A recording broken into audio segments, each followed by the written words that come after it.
இதுவும் ரொம்ப முக்கியமான ஒரு செய்தி தான்.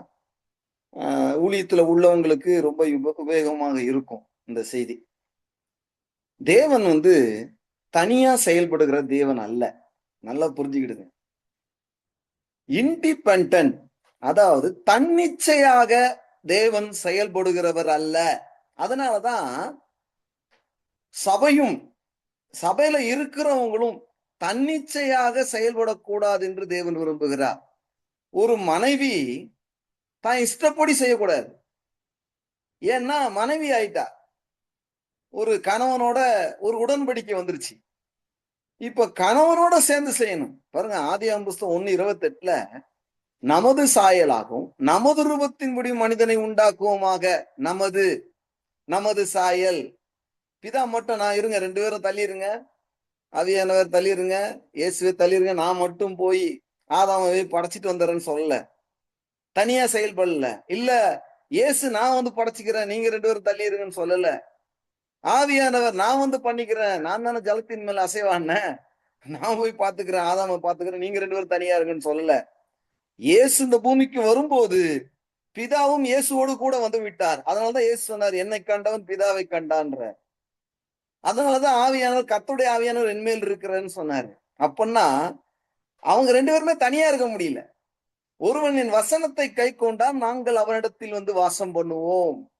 பாருங்க, இயேசு வந்த உடனே அந்த 2 பேரும் கீழே வந்துட்டாங்க. அதே போல ஒருவன் வசனத்தை படிக்கும் போது அவங்க 3 பேருமே உள்ள வந்துடுறாங்க. அப்படின்னா தேவன் தனியா யாரையும் இருக்க விடுவது இல்லை, தனியாக செயல்படுவது இல்லை. தனியா யார் செயல்படுவாங்க தெரியுமா? டெவில். பிசாசு தான் தான் இஷ்டப்படி செய்வான், தனக்கு நலமானதை செய்வான், தனியா போவான், கல்லால குத்திக்கிடுவான். அவன் பிசாசு பிடிச்சுவான். அவன் தனித்திருந்தான், கல்லறையிலே தனித்திருந்தான். அவன் ஒருவனாக இருந்தான், பிசாசோட குடியிருந்தான். அப்ப பிசாசோடு ஒருத்தன் இருந்தான்னா அவன் தான் தனியா இருப்பான். ஆனா தேவனோடு ஒருத்தர் இருந்தான்னா தனிப்பட்ட வாழ்க்கை இருக்கும். ஆனா மனிதர்களுக்கு முன்பதாக எல்லாரும் மதிக்கப்படத்தக்கவனா இருப்பான், எல்லாரையும் நேசிக்கிறவனாக இருப்பான், எல்லாருக்கும் ஜெபிக்கிறவனாக இருப்பான். ஏன்னா அவன் தேவனோடு இருக்கிறவன். தேவனோடு இருந்தாதான் நீங்க மனிதர்களோடு அன்பு பாராட்ட முடியும். தேவ அன்பை எப்படி காட்ட முடியும்னா நீங்க தேவனோடு இருக்கணும்.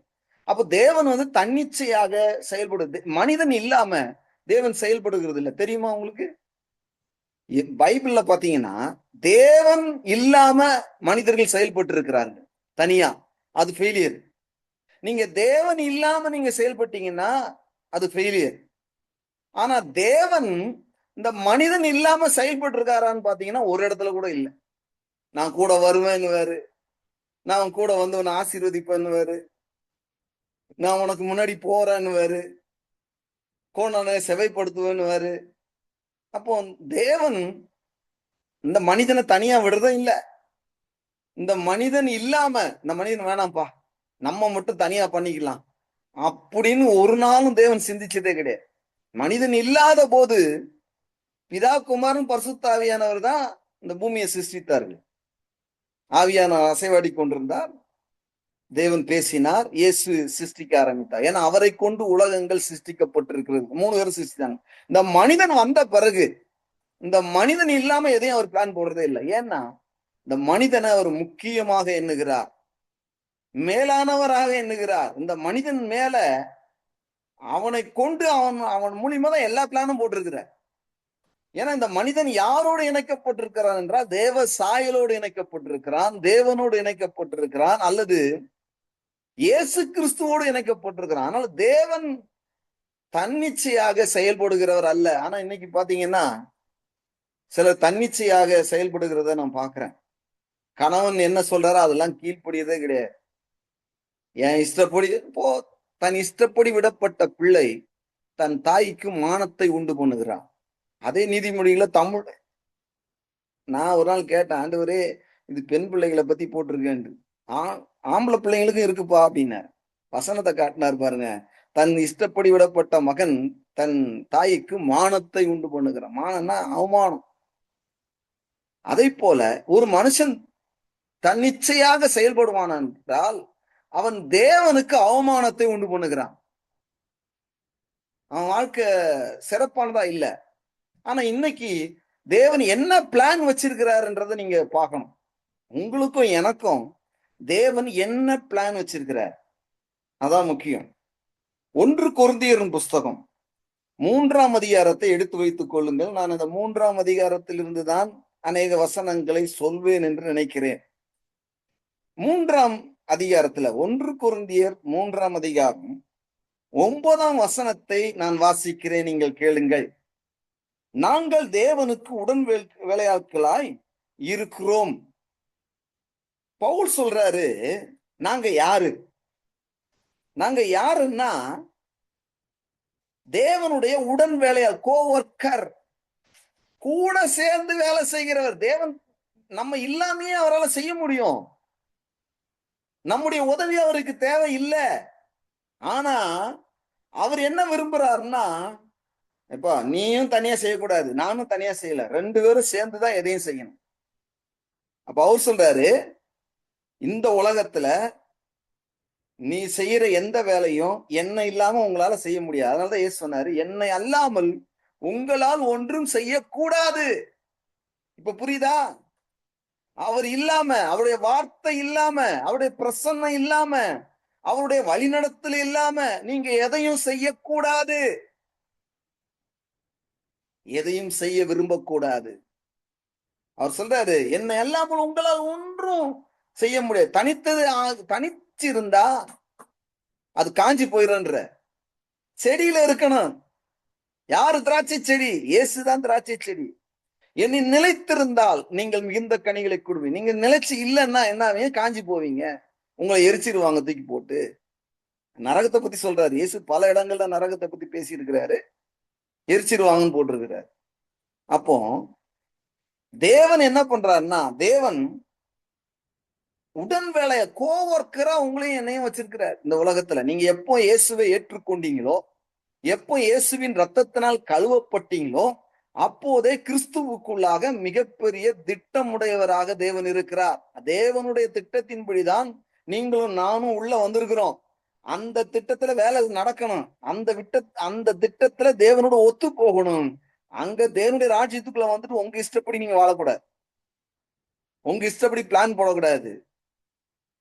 நான் ரசிக்கப்பட்டேங்க, நான் பாவம் மன்னிக்கப்பட்டேன், நான் இயேசுடைய பிள்ளை, ஆனா நான் என் இஷ்டப்படி நடப்பேங்க, அப்படி கிடையவே கிடையாது. பைபிள் அப்படி சொல்லவே இல்லை. வேதம் சொல்லுது, நாங்கள் தேவனுக்கு உடன் வேலையாட்களாய் இருக்கிறோம். தேவன் என்ன செய்கிறாரோ அதை நீங்கள் செய்ய வேண்டும். இயேசு என்ன சொன்னாரு?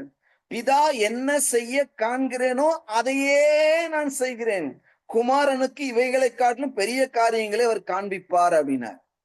அப்படின்னா பிதா எதை செய்ய காண்கிறீர்கள் நீங்கள்? பிதா என்ன கிரியை செய்து கொண்டிருக்கிறார் என்று நீங்கள் காண்கிறீர்கள், அதையே நீங்கள் செய்ய வேண்டும்.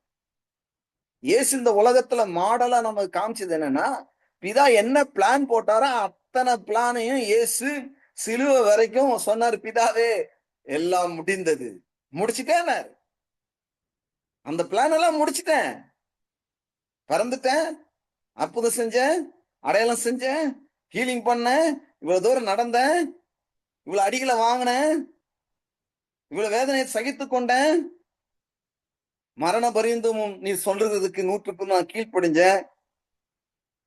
நீங்க சொன்ன எல்லா அசைன்மெண்ட்டையும் நான் ஃபுல்ஃபில் பண்ணிட்டேன், எல்லாம் முடிந்தது. அப்போ தன்னிச்சையா செயல்படக்கூடாது. ஒரு சபையும் தன்னிச்சையாய் செயல்படக்கூடாது. ஒரு சபையில இருக்கிறவங்களும் தன்னிச்சையாக செயல்படக்கூடாது. ஒரு கணவன் கீழே நீங்க இருக்கிறீங்கன்னா நல்லா புரிஞ்சுங்க. வேதம் இன்னைக்கு கூட நான் வாசிச்சேன், 1 கொரிந்தியர் முழுவதையும் நான் வாசிச்சேன் இன்னைக்கு. அதுல போட்டிருக்குது, மனைவிக்காக புருஷன் உண்டாக்கப்படல, புருஷனுக்காக தான் மனைவி உண்டாக்கப்பட்டிருக்கிறார். ஒரு கணவன் சந்தேகப்படுற மாதிரி ஒரு மனைவி நடக்கக்கூடாது. ஒரு கணவனுக்கு இடரலாக ஒரு மனைவி இருக்கக்கூடாது. ஒரு கணவனுக்கு துணையாக கொடுக்கப்பட்டிருக்கிறார். நீங்க மனைவியா இருந்தா ஒரு கணவனுக்கு துணையா கொடுக்கப்பட்டிருக்கிறாரு. நீங்க அவருக்கு தலையாக கூடாது. அவருதான் குடும்பத்தின் தலை.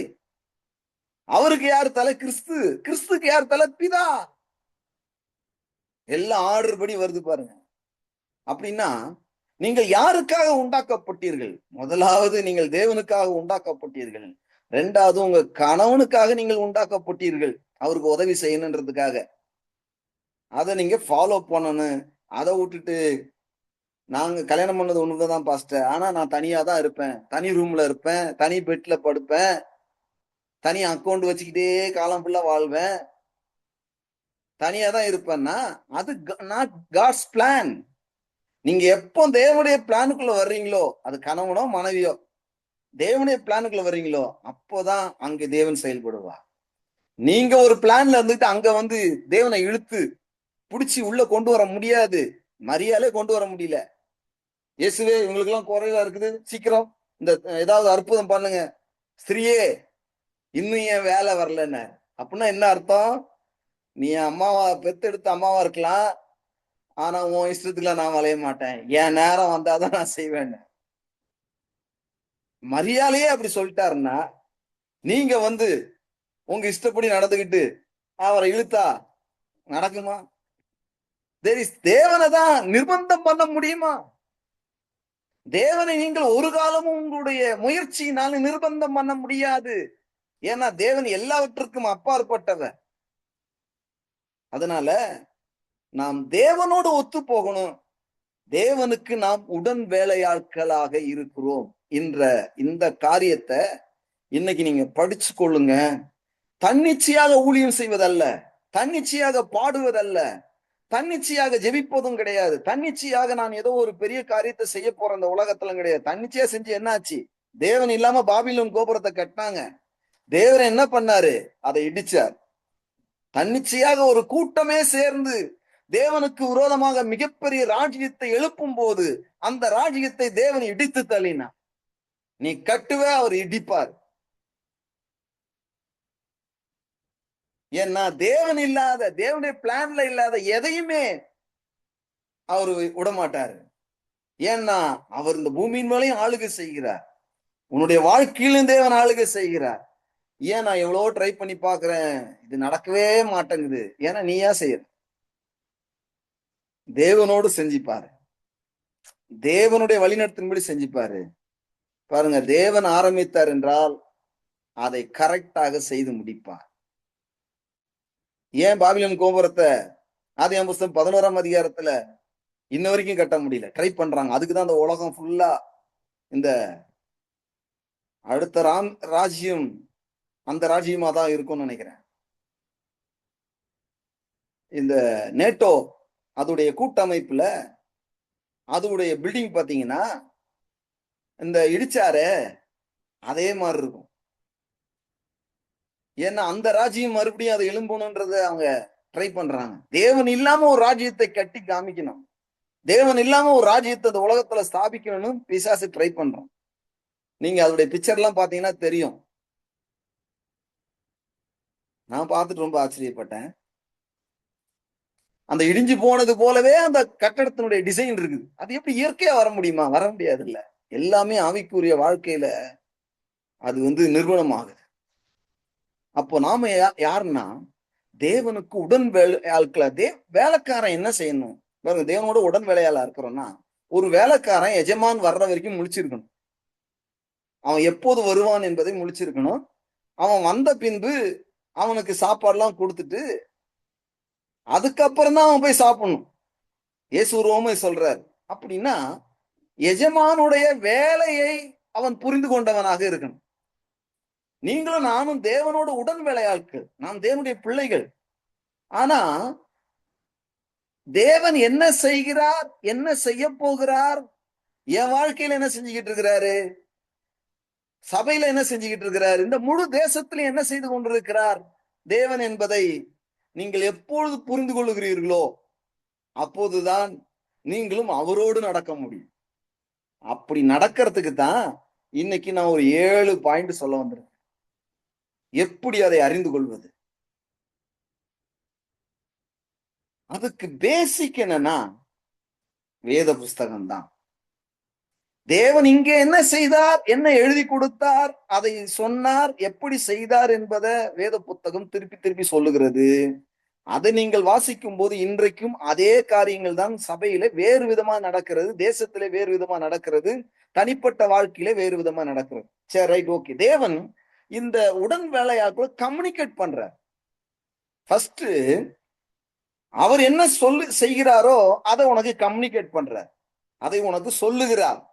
நீ புரிந்து கொள்ளுகிற வரையிலும் சொல்லுகிறார். அல்லது உங்களுக்கு புரியலன்னா ஆர்கிட்ட கேட்கணும். பாருங்க, நீங்க ஆமோஸ் 3:7 பாத்தீங்கன்னா, தேவன் தன்னுடைய ஊழியக்காருக்கு ஒன்றையும் சொல்லாமல், வெளிப்படுத்தாமல் ஒன்றையும் அவர் செய்கிறது இல்லை. ஏசாயா 45:11 சொல்றாரு, நீங்கள் வருங்காரியங்களை என்னிடத்தில் கேளுங்கள். இப்படி பல இடத்துல சொல்றாரு. கேட்காதவங்க கிட்ட கூட சொல்றாரு. சும்மா இருக்கிறவன்ட்டையும் பேசுறாரு வந்து, நான் இதெல்லாம் செய்ய போறேன் அப்படின்ட்டு. அப்போ தேவன் எப்படிப்பட்டவனா கம்யூனிகேஷன் பண்றாரு. அது எப்படி கம்யூனிகேஷன் பண்றாருன்னு உங்களுக்கு தெரியுமா? நீங்கள் தேவன் உங்களுடனே தொடர்பு கொள்ளும் போது அதை உங்களால் புரிந்து கொள்ள முடிகிறதா? அந்த சத்தத்தை நீங்கள் கேட்க முடிகிறதா? அல்லது அவர் சொல்லுகிறது என்ன என்பதை நீங்கள் ஆவியிலே நிதானிக்கிறீர்களா? அல்லது அவர் சொல்லுகிறதை நீங்கள் உங்கள் ஆவியிலே, உங்கள் மனதை, உங்க வாழ்க்கையில இதைதான் தேவன் செய்ய போகிறார், அடுத்தது இதுதான் செய்து கொண்டிருக்கிறார் அப்படின்றத புரிஞ்சு கொள்ள முடிகிறதா? அது ரொம்ப முக்கியம். அதுக்கு தேவன் முதல்ல பயன்படுத்துவது சொப்பனம். சொப்பனங்களை தேவன் தருகிறார். முதல்ல கம்யூனிகேட் பண்றாரு. எப்படியாவது உங்ககிட்ட கம்யூனிகேட் பண்ண. ஜோசப் இருந்தாரு, மரியாளுடைய கணவன் என்று எண்ணப்பட்டவர். மத்தபடி சொன்னா கேட்டுக்க மாட்டாரு. அவரை நல்லா தூங்க வச்சு நைட்ல ஒரு தேவதூதனை அனுப்பி சொப்பனம் கண்டான். ஐயப்படாதே, அவனை சேர்த்துக்கொள். சொப்பனத்தின் மூலியமா எல்லா சொப்பனங்களும் தேவனிடத்திலிருந்து வருவது அல்ல. நல்லா புரியும். நீங்க தேவனோட இருந்து நல்ல வேதத்தை வாசிச்சாதான் தேவன் கொடுக்கிற சொப்பனம் வரும். நீங்க நைட்டு உட்கார்ந்து நல்ல செய்தியை கேட்டுவிட்டு நல்ல ஹாலிவுட் படமா பார்த்துக்கிட்டு நைட்ல படுத்தீங்கன்னா, என்ன படம் பார்த்தீங்களோ அந்த படத்தை எல்லாம் செட் பண்ணி மூளை வந்து என்ன செய்யும்னா ஒரு ஒரு சொப்பனமாக ரீல் ஓட்டும். நிறைய பேரு சொப்பனம் வந்துச்சு, எனக்கு சொப்பனம் வந்துச்சு, ஒரு கண்ணு தெரிஞ்சிச்சு, அப்படி தெரிஞ்சிச்சு, இப்படி தெரிஞ்சிச்சு. ஏன் தெரிஞ்சிச்சுன்னா பார்க்கறதெல்லாம் வேற. ஏன்னா உன் கண் தெளிவா இருந்தால் உன் சரீரம் வெளிச்சமாக இருக்கும். உன் கண் இருளா இருந்தா உன் சரீரமும் இருளா தான் இருக்கும். இது இயேசு சொன்னது. கண்ணு தெளிவா இல்ல, தேவையில்லாதெல்லாம் பாக்குறது, தேவையில்லாதெல்லாம் கேட்கறது. அப்ப மூளை என்ன செய்யும்? நைட்டு, பாஸ்டர் தூக்கமே தூங்குற மாதிரி தெரியல பாஸ்டர், ஆழமான தூக்கம் வரல பாஸ்டர், என்னவோ கனவு கண்ட, ஒன்னும் புரியல. குழப்பமான சொப்பனங்கள் தேவனிடத்திலிருந்து வருவது அல்ல. அது தெரிஞ்சுங்க. தேவன் தெளிவாக பேசுகிறவர். பிசாசும் சொப்பனம் கொடுக்க முடியும்.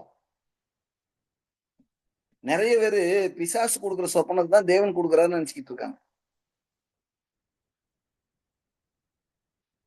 நம்ம மனித எண்ணங்களும் சொப்பனங்களால வரும். ஏன்னா நம்ம பல காரியங்களை படிக்கிறோம், கேட்கிறோம், இன்னைக்கு பிரயாணம் பண்றோம், ரொம்ப மனசை ரொம்ப எது தாக்குதோ அது சொப்பனமாக வரும். தேவனிடத்திலிருந்து ஒரு சொப்பனம் வந்தால், யோசேப்பை குறித்து சொல்லும் போது, அந்த யோசேப்பு பழைய ஏற்பாட்டு யோசேப்பு, இது சொப்பனத்துக்கு வியாக்கியானம் சொல்லு, தேவனிடத்திலிருந்து வந்த இதான் பண்ண முடியும் அப்படின்றாங்க.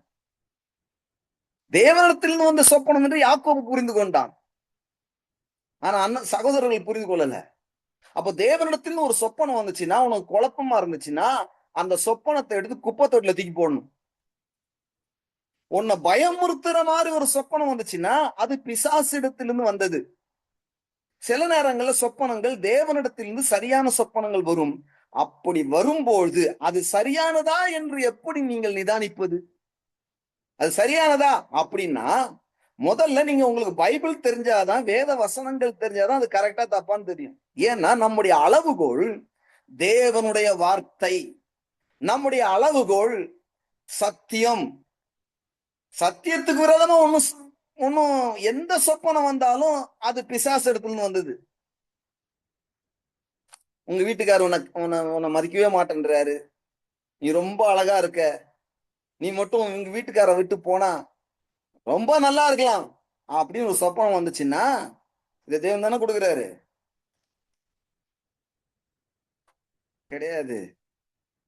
தேவன் இணைத்ததே மனுஷன் பிரிக்காது இருக்க. உடனே வசனத்தை போட்டு பார்க்கணும். தேவன் தானே இவரை காட்டினாரு, தேவன் தானே எல்லாம் இணைச்சாரு. அப்ப தேவன் நினைச்சத மனுஷன், அப்ப இது மனுஷன் அல்லது இது பிசாசு இருந்து வந்தது.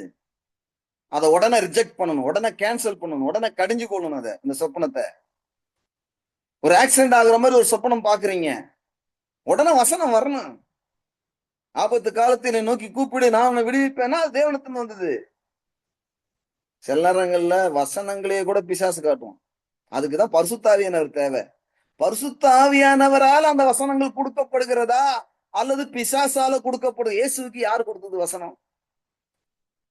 இந்த கல்லை அப்பமாக்கி சாப்பிடும். உடனே அவர் வசனம் சொன்னார். இவன் சொல்றான், உன் பாதம் கல்லில் இடாதபடிக்கு தேவதைகள் ஏந்தி கொண்டு போவாங்க இருக்கு, அதனால குதியன்றான். வசனத்தை காட்டுறான். வசனம் யாரு சொல்றதுன்னு முக்கியம். இன்னைக்கு வசனம் சொல்றாங்கன்னு ஓடக்கூடாது. அவர் நல்லா பிரசங்கம் பண்றாருங்க, ஓடக்கூடாது. பிசாசு கூட நல்ல வசனம் பேசுவான். இன்னைக்கு நிறைய ஒருத்தர் சொன்னாரு, பாஸ்டர் அவர் எப்படினாலும் இருந்துட்டு போட்டோம், அவர் வாழ்க்கை எப்படினாலும் இருந்துட்டு போட்டோம், ஆனா அவர் நல்ல தாட்டு கொடுக்கிறாரு பாஸ்டர்.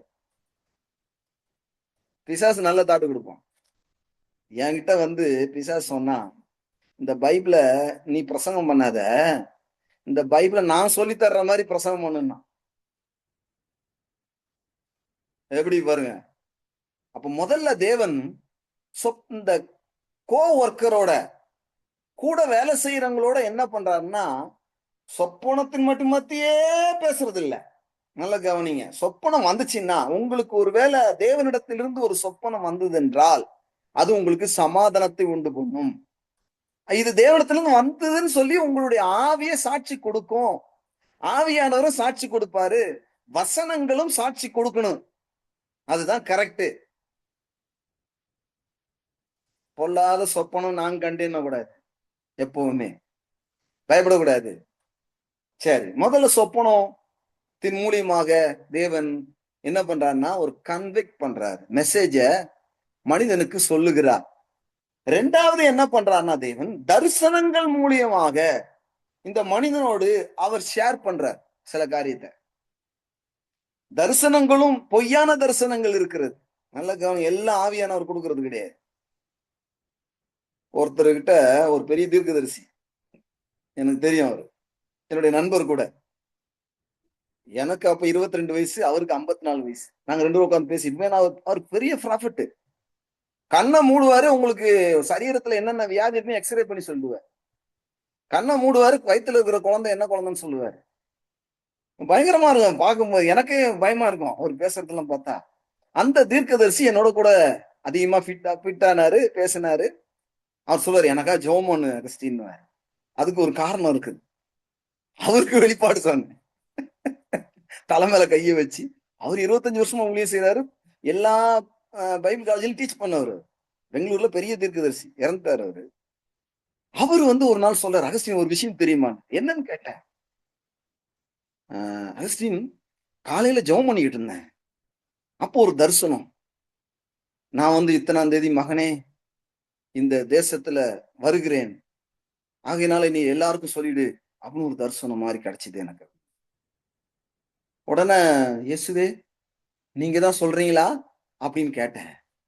பதிலே காணோம். கொஞ்ச நேரம் கழிச்சு மறுபடியும் அதே மாதிரி ஒரு சத்தம் வந்துச்சு, மகனே நான் இத்தனாம் தேதி நான் வருகிறேன், இதை தேசங்களுக்கு எல்லாம் சொல்லு அப்படின்ட்டு. ரெண்டாவது தடவை புரிஞ்சுக்கிட்டேன், இது தேவன் பேசல, இந்த தரிசனத்தை தேவன் கொடுக்கல, இது பிசாசு கொடுக்குறான் ஜெபம் பண்ணிட்டு இருக்குமோன்னு சொல்லி. பிசாச கழிஞ்சுக்கிட்டு வெளியே போயசுவி, நான் பொய்யான தரிசனத்தை கொடுக்குற ஆவியன்னு சொன்ன உடனே குதிச்சு ஓடி போச்சு அசுத்தாவி அப்படின்னு. ஹலோ, புரியுதா என்ன சொல்றேன்ட்டு? ஆனா தேவன் ஒரு தரிசனத்தை கொடுப்பார் என்றால் அது தெளிவாக இருக்கும். அது வேத வசனங்களுக்கு ஆதாரங்கள், நிறைய வசனங்களை காட்டப்படும். அதனாலதான் நீங்க வேத வசனத்தை ஒழுங்கா படிக்கணும்ன்றது. இன்னைக்கு ஏமாந்து போறாங்க மக்கள். பைபிளை படிக்காதனால இந்த மாதிரி தரிசனங்கள் வரும்போது, சொப்பனங்கள் வரும்போது அதை வச்சே வாழ்க்கையை அமைக்கிறாங்க. நீங்க சொப்பனத்தை வச்சு உங்க வாழ்க்கையை அமைக்க கூடாது. தேவனுடைய வார்த்தையில நீங்கள் கட்டப்படணும். உங்களுடைய தரிசனங்கள் தேவை. தரிசனங்கள் உண்டு, சொப்பனங்கள் உண்டு, நான் அதை விசுவாசிக்கிறேன். ஆனால் நீங்கள் கட்டப்படுவது தேவனுடைய வார்த்தையின் மேல நீங்கள் கட்டப்படணும். அப்போதான் உங்க வாழ்க்கை ஸ்திரமாக இருக்கும். தேவன் இந்த ரெண்டு வகையில கன்வெக்ட் பண்றார். மூணாவது, நீங்க ஒவ்வொரு நாளும் வேதத்தை வாசிக்கும் போது வசன வெளிப்பாடிலிருந்து, வசனத்திலிருந்து அவருடைய காரியங்களை உங்களுக்கு கன்வெர்ட் பண்றார். உங்க ஆவிக்கு. உங்க ஆவிக்கு தெரியும். உங்க மனசுக்கு புரியுதோ இல்லையோ உங்க ஆவிக்கு தெரியும். அப்படியே உங்ககிட்ட பேசுற மாதிரி இருக்கும் அந்த வசனம். படிச்சுக்கிட்டு இருக்கும் போதே ஒரு விசுவாசம் வரும். படிச்சுக்கிட்டு இருக்கும் போதே ஒரு நம்பிக்கை வரும். படிச்சுக்கிட்டு இருக்கும்போது என்னமோ பளிச்சுன்னு இருக்கும். நீங்க அந்த வேத வசனத்திலிருந்து வருகிற வெளிப்பாடு வரும்போதே நீங்க அபிஷேகமா உணர்வீங்க. அந்த வசனம் வந்த உடனே அங்கங்க கனெக்ட் ஆகும். இந்த வசனம் இங்க, இந்த வசனம் இங்க, இது இப்படி இருக்குது, அடுத்து இது இந்த வசனத்தின்படி நடக்க போகுது அப்படின்ற ஒரு வெளிப்பாடு வரும். அப்படின்னா தேவன் என்ன பண்றாருன்னா, இந்த கோ ஒர்க்கருக்கு மெசேஜ கன்வெர்ட் பண்ணுகிறார். தேவன் தன்னுடைய விருப்பத்தையும் வாஞ்சையையும் உடன் ஊழியக்காரருக்கு தெரிவிக்கிறார். 3. நாலாவது காரியத்தை எப்படி கன்வெர்ட் பண்றாரு பாருங்க. அந்நிய பாஷைகள் பேசும்போது அதோடைய வியாக்கியானத்தை நம்ம கேட்டோம்னா அதன் மூலியமாக தேவன் என்ன பண்றாருன்னா ஒரு மெசேஜ கன்வெர்ட் பண்ணுகிறார். அதன் மூலியமாக தன்னுடைய செய்தியை உங்களுக்குள்ள கடத்துகிறார். அந்த அந்நிய பாஷை பேசுறீங்க, ஜெபம் பண்றீங்க, ஒருவேளை அந்த நேரத்துல ஒண்ணும் தெரியல, ஆண்டவர் இது என்ன அர்த்தம் சொல்லி உட்கார்ந்தீங்கன்னா, திடீர்னு நீங்க உட்கார்ந்து இருக்கும்போது திடீர்னு வரும். கரெக்டா ரெவலேஷன் அப்படியே கட கட கட கட கட கட கடன்னு வரும். அப்படின்னு என்ன அர்த்தம்னா அந்த அந்நிய பாஷையுடைய வியாக்கியானம். அல்லது அந்த அந்நிய பாஷையின் வியாக்கியானம் ஒரே வசனமா கூட இருக்கலாம், ஒரு வார்த்தையா கூட இருக்கலாம், ஒரு சம்பவமாக கூட இருக்கலாம். அதுக்குத்தான், அதாவது நுனிப்புள்ள மேய்கிறவங்களுக்கு இதெல்லாம் தெரியாது. வந்தவன சர்ச்சில் வந்தவன கீபோர்டு போட்டவன இந்த அந்நிய பாஷை பேசுறாங்கல்ல, அவங்களுக்கு எல்லாம் அது புரியாது. சர்ச்சுக்கு வந்து அந்நிய பாஷை பேசுறவங்களுக்கு புரியாது. சர்ச்சில் அந்நிய பாஷை பேசணும். எப்பொழுதுமே அந்நிய பாஷை பேசுறாங்கல்ல, வீட்டுல உட்காந்து அந்நிய பாஷை பேசுறாங்க, போகும்போது வரும்போது அவங்களுக்கு தான் அந்த ஆவியினுடைய மூவ்மெண்ட் இருக்கும். அதுங்கதான் விரும்புறவங்க. சும்மா என்னைக்காவது ஒரு நாள் ஒரு பவர்ஃபுல்லான ஒரு ஊழியக்கார் வந்த உடனே அந்த பிரசன்ன லேசா டச் பண்ண உடனே அப்படின்றாங்கல்ல, அதுங்களுக்கு எல்லாம் புரியாது. இதெல்லாம் நான் சொல்றதெல்லாம் இது ஆவியிலே அந்நிய பாஷையிலே நடத்தப்படுறவங்க, அந்நிய பாஷையிலே ஊறி இருக்கிறவங்க, அந்நிய பாஷையே பேசிக்கொண்டிருக்கிறவர்களுக்கு இது விளங்கும். அது வியாக்கியானம் வரும். அந்நிய பாஷை வியாக்கியானம், அந்நிய பாஷை பற்பல பாஷைகள் இருக்குது. அதுல அந்நிய பாஷை தீர்க்க தரிசனம் வரும். இப்படி பல விஷயங்கள் இருக்குது.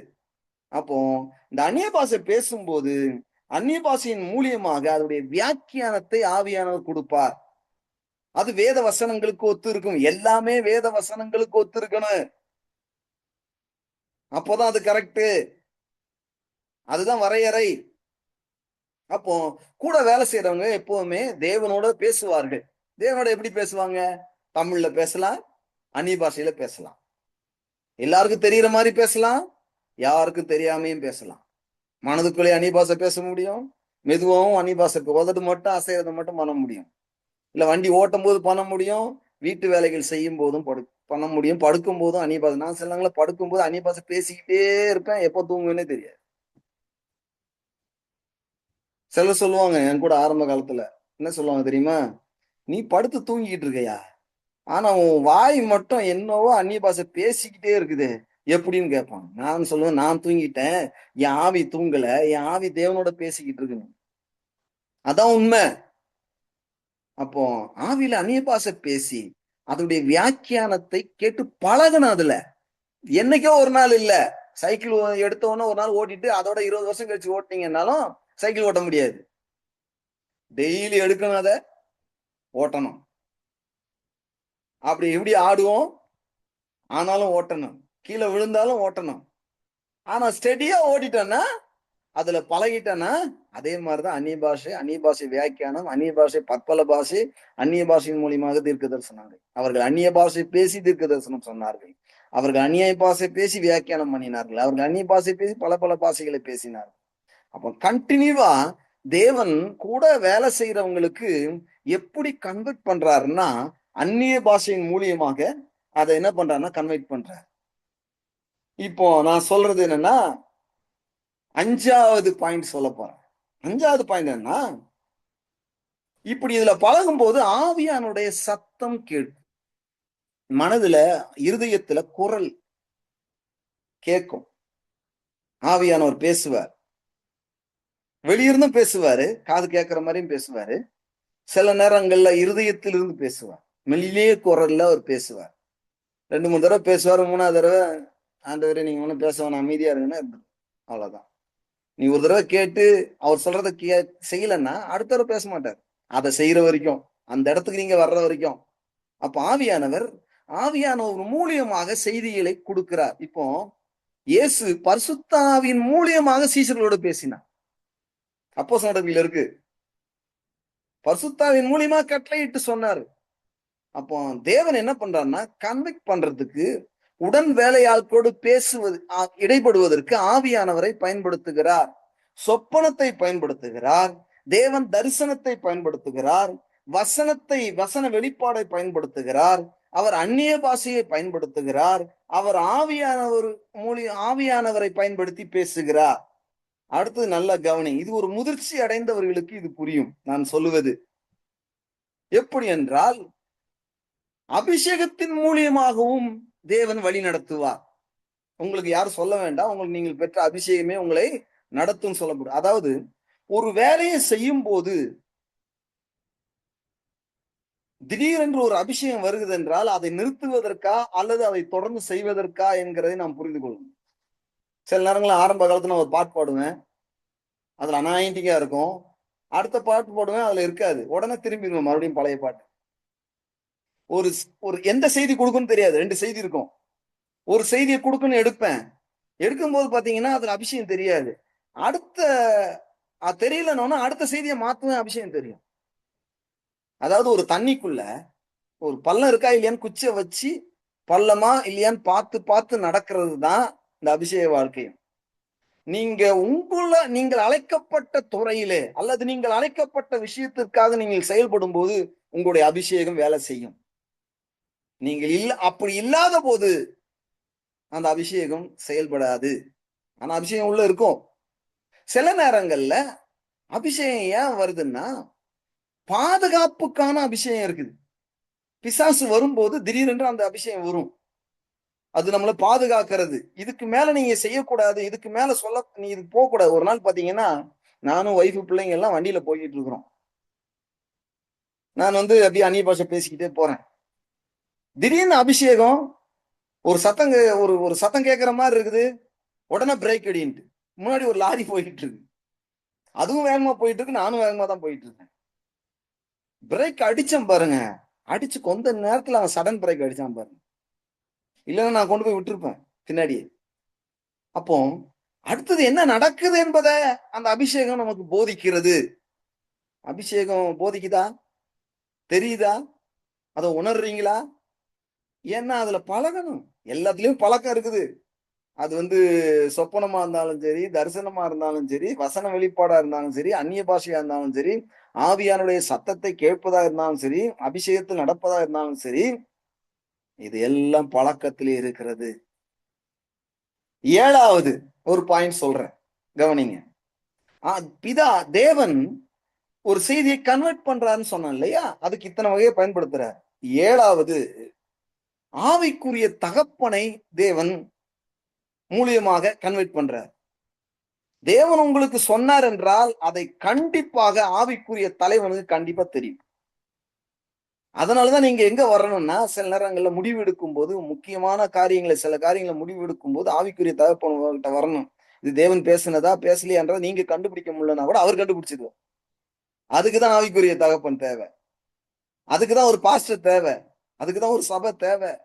ஏன்னா இது பிசாசுல நடக்குதா? சிலர் சில விஷயத்த பாஸ்டர்கிட்ட மறைப்பாங்க. மறைக்கிறது எனக்கு நல்லது கெட்டது இல்லம்மா, உனக்கு பாத்துக்கோ.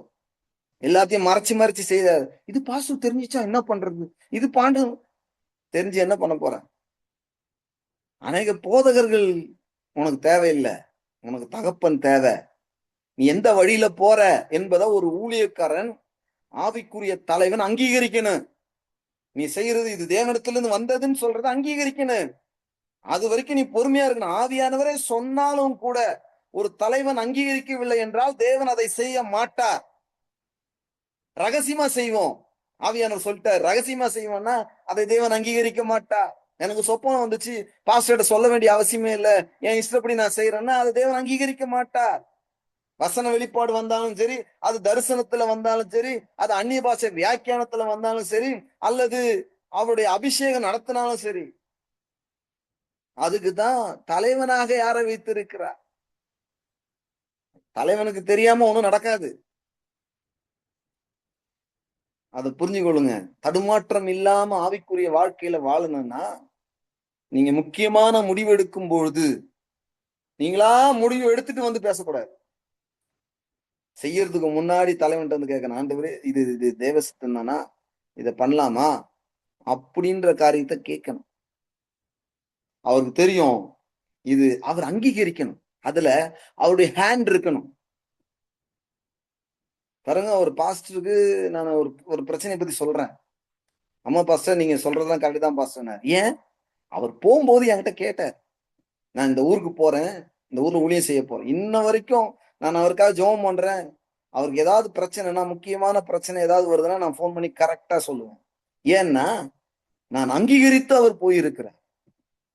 நீங்க உங்க தலைவனுக்கு கீழ இல்லாம, அங்கீகரிப்பு இல்லாம இருந்தீங்கன்னா, அது தலைவனுக்கு தெரியாது. நீங்க சொல்லாம நீங்க வேலை செஞ்சீங்கன்னா,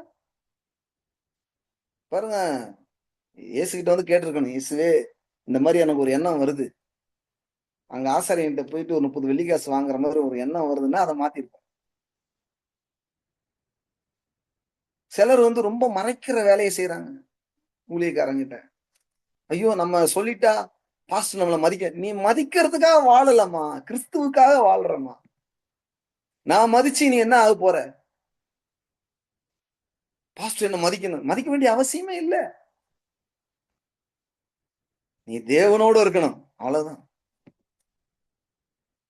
எனக்கும் யாரையும் இழிவா பார்க்கணுன்ற எண்ணம் கிடையாது. நீங்க ஏதாவது பயங்கரமான விஷயம் சொன்னா கூட, நான் ரொம்ப ஷாக் ஆக மாட்டேன். ஏன்னா, ஊழியமே அப்படி வந்திருக்கிறேன். அதுக்கு என்ன பதில் செய்யலாம்? என்ன வழி? அதுக்கு என்ன வாய்ப்பு? நீங்க என்ன அதிலிருந்து எப்படி வெளிய வரலான்ற காரியத்த தான் நான் சொல்லிக் குடுப்பேனே தவிர, "இப்படியா இருக்கிற? Okay, okay. நல்ல விஷயம் கிடைச்சிச்சுப்பா. 4 பேருக்கு சொல்லுவோம்பா." அப்படின்றவன் தலைவன் கிடையாது. அப்படின்றவன் ஆவிக்குரிய தகப்பனும் கிடையாது. உங்கள உங்களுடைய நிர்வாணத்த காட்டுகிறவன் தகப்பனாக இருக்க முடியாது.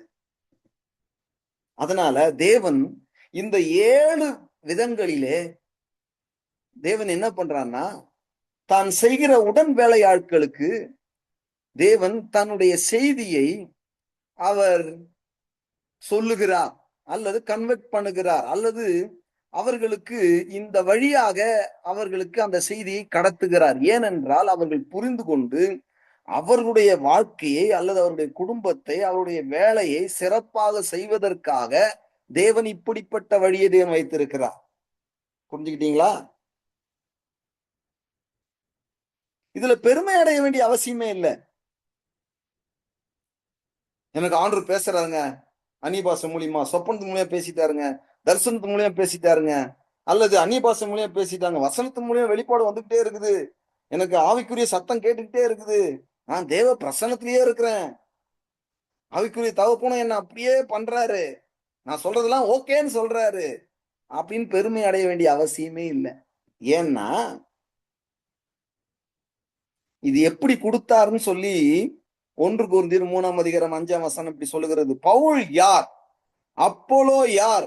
கர்த்தர் அவனவனுக்கு அருள் அளித்தபடியே. அப்ப அவனவனுக்கு என்ன கொடுத்தார்? அருள் கொடுத்திருக்கார். அருள்னா என்ன தெரியுமா? கிருபை.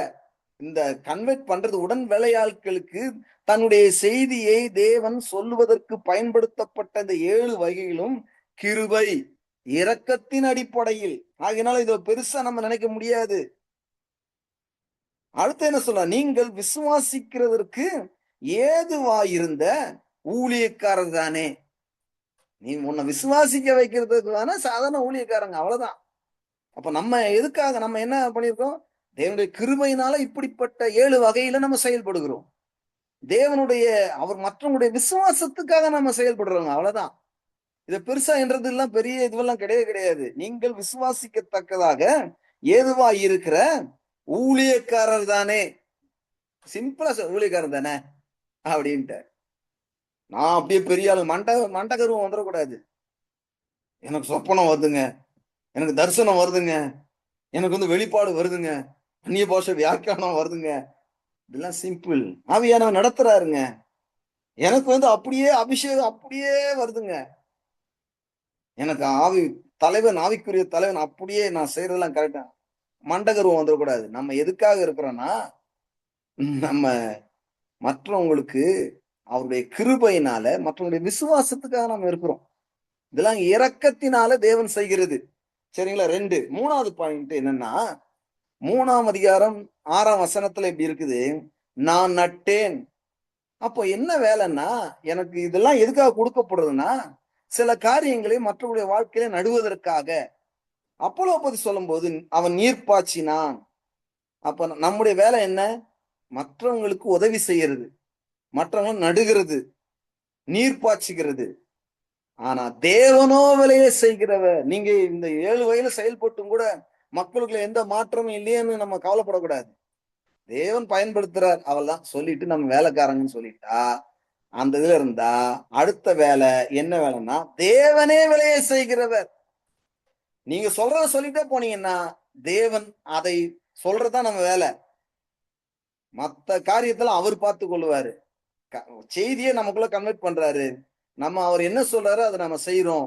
அதோடைய விளைவை அவர் உண்டு பண்ணுகிறார். அப்போ தேவன் விளைய செய்கிறார். 7ஆம் வசனம், அதுலயே அடுத்த வசனம். அப்படி இருக்க நடுகிறவனாலும் ஒன்றும் இல்லை, நீர் பாய்ச்சினாலும் ஒன்றும் இல்லை, விளைய செய்கிற தேவனாலே எல்லாம் எல்லாம் எல்லாம் ஆகும்.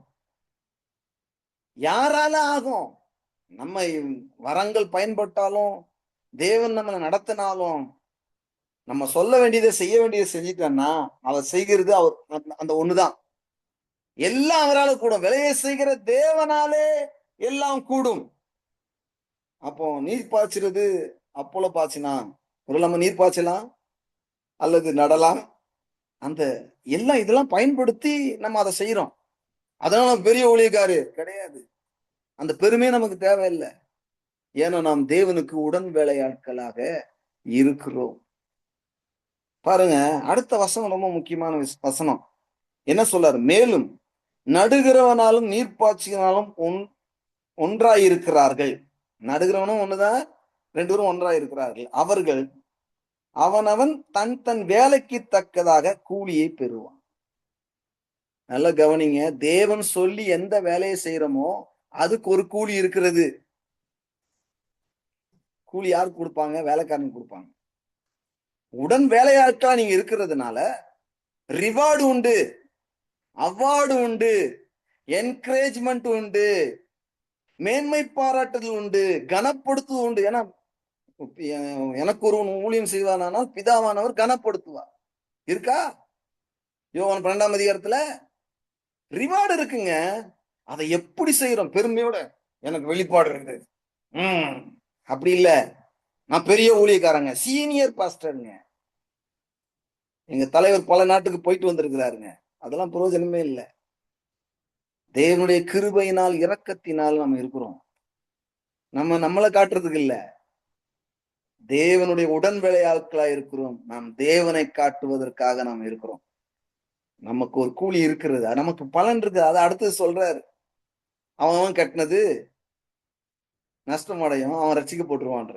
நீ நல்லதை கட்டினா அக்கினி வரும்போது அது கரெக்டா காட்டும்ன்ற. இன்னைக்கு நம்ம அது சப்ஜெக்ட் இல்ல. இன்னைக்கு தேவனுக்கு நாம் உடன் வேலையாட்களா இருக்கிறோம். எப்படி நடந்து கொள்ள வேண்டும் என்று நீங்கள் புரிந்து கொள்ளுங்கள். நாம் கூலியை பெறுகிறவர்களாக இருக்கிறோம். வேலை செஞ்சா உங்களுக்கு கண்டிப்பா ரிவார்டு இருக்குங்க, அவார்டு இருக்குங்க, கனம் இருக்குங்க, மேன்மை இருக்குங்க, உயர்வு இருக்குங்க.